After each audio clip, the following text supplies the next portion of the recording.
Bugungi kunda har bir sohada iqtisodiy tejamkorlik va sifatli xizmat ko'rsatish birlamchi o'rin tutadi. Issiqlik ta'minoti sohasida ham bu ko'zga tashlanmoqda. Xususan, tarmoqlar an'anaviy ochiq tizimdan yopiq tizimga o'tkazilyapti. Hozirda Buxoro, Andijon va Chirchiq shaharlarida issiqlik ta'minoti yopiq tizim asosida ishlay boshladi. Samarqandda ham qurilish yakuniy bosqichga kirdi. Xo'sh, ochiq tizimdan yopiq tizimga o'tishdagi afzalliklar nimada ko'rinadi?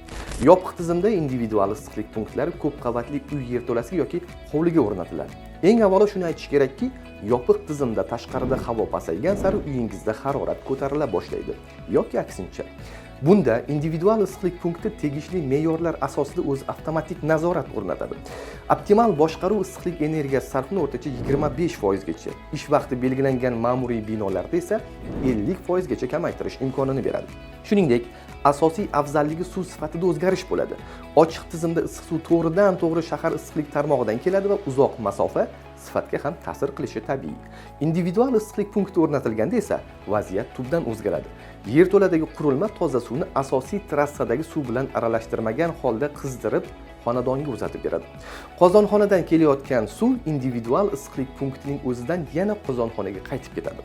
Oddiy qilib aytganda, issiq suv ko'p qavatli uyning o'zida aylanadi. Bu shahar issiqlik tarmoqlariga tushadigan yukni kamaytiradi va avariyalar sonini sezilarli qisqartiradi. Eng muhimi, individual issiqlik punktini o'rnatish orqali bo'ladigan tejamkorlik komfortni kamaytirmasdan, aksincha uydagi barcha xonalarning bir xil va barqaror qizishini ta'minlaydi.